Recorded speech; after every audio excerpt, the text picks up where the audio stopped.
Sean Diddy Combs is about to face off in the biggest trial of his life, from those freak-offs to those RICO charges. There's a lot going on in this case, and a lot of witnesses will also be taking the stand. But here to break down the very latest, I want to bring into the conversation legal analyst Nima Rahmani. Lima, thanks so much for being with us here on Knife Now from Fox. Diddy was arrested last September, but for the 55-year-old three-time Grammy winner, serious claims surfaced the year before. That's when, in November 2023, the rapper's ex-girlfriend, R&B singer Cassie, filed a civil lawsuit alleging over the course of 10 years she was trafficked, raped, plied with drugs, and viciously beaten by Diddy. Forget the red carpet at the Met Gala.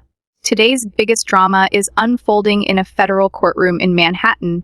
Jury selection has officially begun in what might be one of the most explosive celebrity trials of the decade. Sean Diddy Combs, once the king of hip-hop and entrepreneurship, now facing a storm of allegations including sex trafficking, racketeering, and violent abuse. The courthouse is buzzing, media trucks are lined up around the block, and legal experts are calling this case bigger than Weinstein, bigger than Epstein. If you thought Diddy's music made headlines, this trial is about to shake the culture to its core. Federal prosecutors aren't just preparing evidence, they're preparing for battle. Behind closed doors, the Department of Justice is reportedly bracing for last-minute legal maneuvers from Diddy's high-powered defense team, including potential attempts to delay the trial or have it moved out of New York. But Judge Aaron Subramanian has made it clear this case is moving forward. There's a public interest in a speedy trial. He stated, rejecting any notion that media attention justifies postponement. The government seems ready, locked in, and unwilling to play defense Seagal tactics. To ensure a fair and impartial verdict, the court has summoned a massive jury pool, somewhere between 300 and 500 potential jurors. That's not normal. That's what happens when you're selecting a jury for a case involving one of the most influential figures in modern pop culture. Continuing to follow here over the last few months and really over the last year as those developments have still tried to come into our newsroom.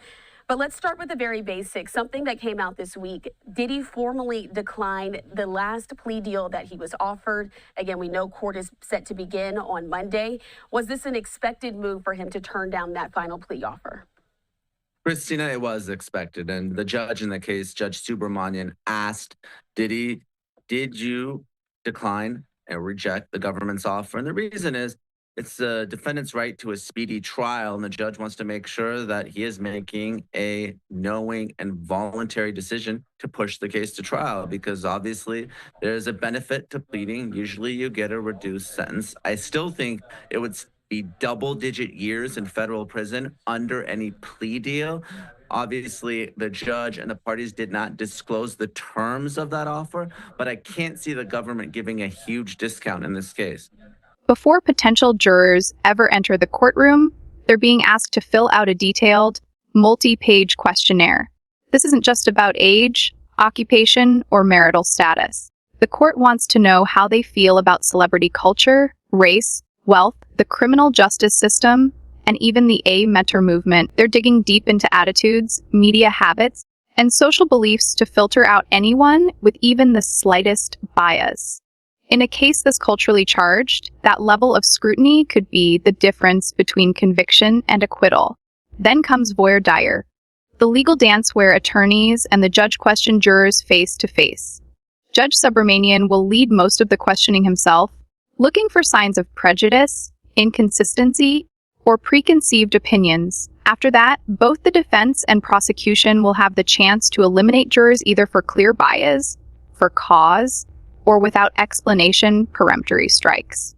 This process is where strategy comes alive, and Diddy's team is expected to fight tooth and nail to seat jurors who are more sympathetic to his celebrity persona, or skeptical of media narratives. Diddy's defense team is already playing the long game. They're analyzing not just what potential jurors say, but how they say it. Are they tense when his name comes up? Do they flinch when Cassie's allegations are mentioned? Are they active on social media? And if so, what have they posted about the case?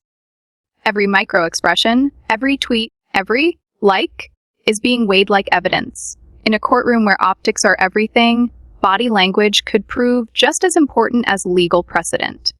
Earlier this month, Diddy's legal team made a bold move. They requested a 2-month delay and a venue change, arguing that intense media coverage in New York made it impossible to find an impartial jury. The judge didn't buy it. This court believes that an impartial jury can still be found through careful selection, Judge Subramanian ruled. With that, the defense lost its biggest opportunity to slow things down, and the countdown to the trial's opening day kept ticking forward.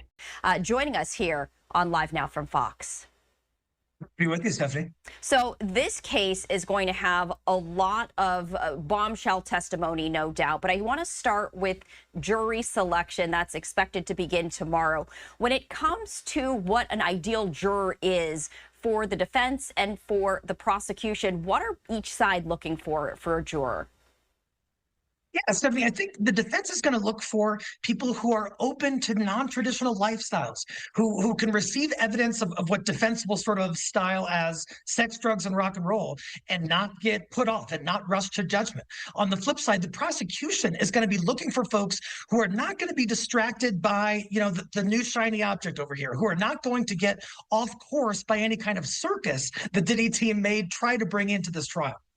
And again, it's so hard with this case. I would have to ask you, Nima, from what I perceive, because Diddy is a celebrity, a massive celebrity who's had influence for the last several decades in the music industry and beyond. How difficult is it going to be to find impartial jurors who don't have an opinion already on the music mogul?